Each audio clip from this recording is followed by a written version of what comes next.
Hi, this is Carolyn James from Holistic Campus, and today we're talking with Cris McCullough.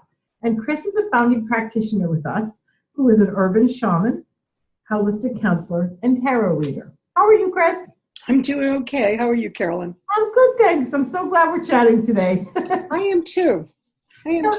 So I know you have been doing this for a while. Tell us a little bit about the journey and what all of that means and how you bring it to your clients. Well, it's been a long one. Ever since I was a child, I had strange experiences. A lot of people start out this way. And I had raised in a very traditional lower middle class family, Catholic, who, they have no way of explaining what you're experiencing, whether they be, precognitive dreams or flying dreams or other quote unquote visions. Right. So, you just stumble through childhood having these things happen to you. And when I was 13, back in the day, folks, they used to give you a library card that let you into the adult section of the library. Such a thrill. And I was perusing those books, all excited, because I'm an avid book reader. And a book literally fell off the shelf, and it was Man and His Symbols by Carl Jung. And as I'm pulling through that book, there are the pictures, the images, the ideas, and the concepts of the very things I had been experiencing as a child. No coincidence. So there I was launched. I was launched on this sort of ongoing spiritual quest of understanding cross-culturally various types of spirituality. And I subsequently studied comparative religions and philosophy and psychology. So long story short, I'm wandering through my college years and ended up getting my first deck of tarot cards. And you'll have to read the book. My book is on Amazon, Holistic Tarot, and I explained that little journey, which was kind of bizarre. Anyway, I took the tarot cards home and started reading for friends, and things started to happen. And I started, predictions came true. And now this was the day when you don't have a lot of books like you do now. You don't have classes. The deck came with one little tiny book included, and you're sort of on your own. But what I came to find out, it was like there is this amazing holistic interface of culture, image, energy. It's huge. It's a hologram. And I just kept exploring it because I realized the awesome responsibility it is to be in a position where people trust what you say and they trust your connection to divine source. So again, things morph. I'm, working since 17. I've been working with the cards. I started studying shamanism very seriously, inspired by Mircea Eliade's book, and studied with Michael Harner, who has the Foundation for Shamanic Studies, studied with Diani Wahu, and did a 17-year apprenticeship with Oshina Fastwolf, who's a Dene medicine woman in Colorado, and studied with various other teachers like John Perkins, plant spirit medicine, et cetera, et cetera. And because the shamanic, and I really think shamanism might be the next cutting edge holistic integrative therapy, because it is part of the human condition. It's part of being a human being and connecting to Gaia, connecting to the tree people, the stone people, the plant people, and being in touch with compassionate spirits who can help one heal. In fact, before I went in for my heart operation, I did a shamanic journey with Peter Clark in Vermont, because I like to practice what I preach. Good girl. And, did a journey with him that was really quite remarkable. So shamanism is another stream that I practice.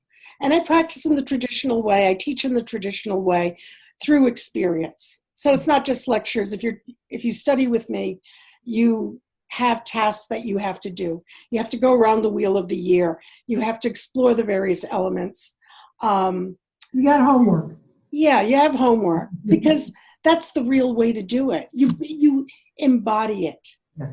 So now everything is sort of coming together and dovetailing. In 1997, I went to Salve Regina University and got my master's in holistic counseling. So we're taking Western medicine and dovetailing it with metaphysics. Beautiful. Okay? So I do counseling. I do holistic counseling. I do life coaching.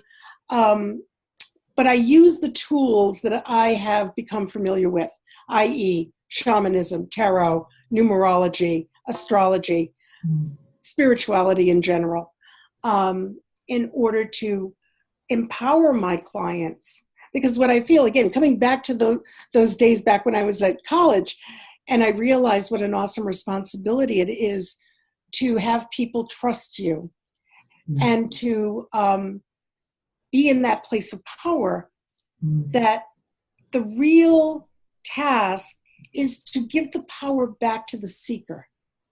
That, my job is to open a doorway or to give voice to an explanation that they can't access. But ultimately, it's the client's free will that allows them to act on what is revealed.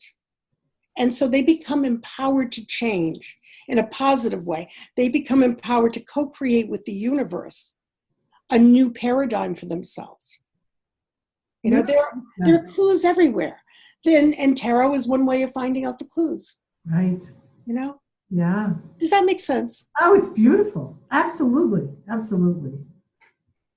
Very good. So, I know you and I are going to do a little bit of a session as well, but is there anything else you want to share with people just about, well, I want to say how awesome you are, but you can't say that. Well, thank you. Just the idea of a soul map, okay? That's why I called my book Holistic Tarot, A Soul Map for a New Paradigm.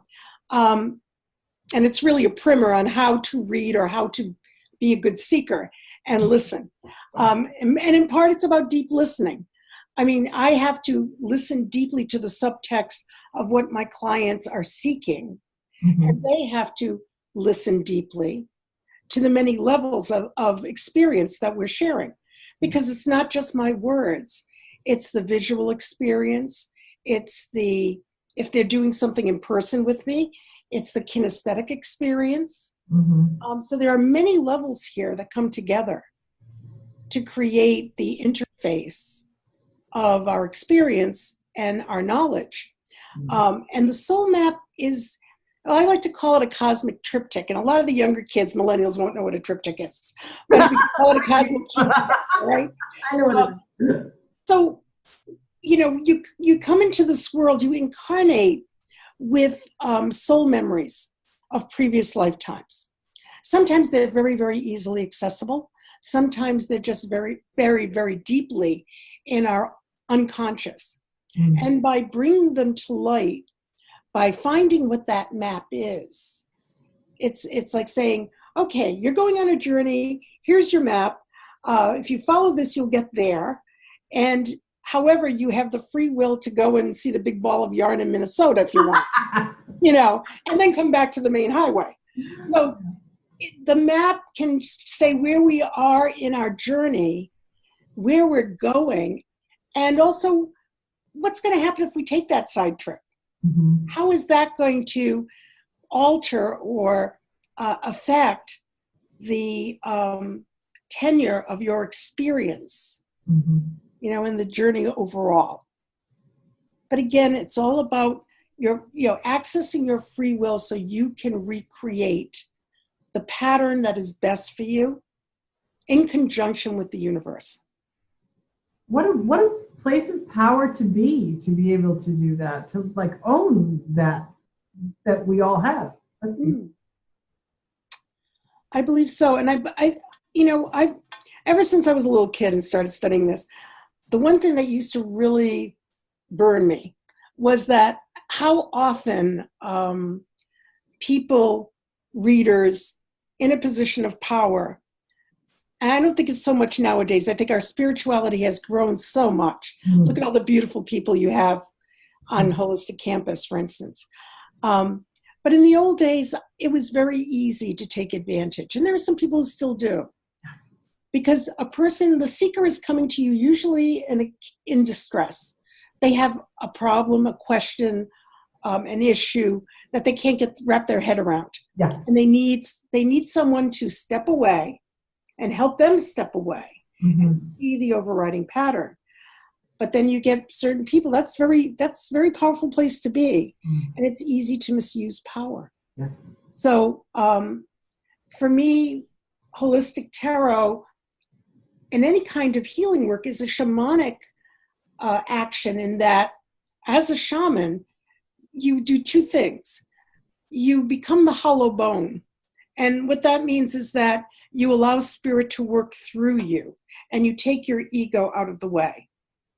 You have to remove ego in order to honestly channel this energy. And secondly, it's about walking between the worlds at will. You have to be there, but then you have to come back over here. It's right brain, left brain. Yeah. You have to be informed, but then you have to act. Yeah. So you have to have this ability to move between these worlds at will in order to get the information across. Which is so important. I'm so happy that you say that, Cris, from the standpoint of how much respect you have for the power that you have.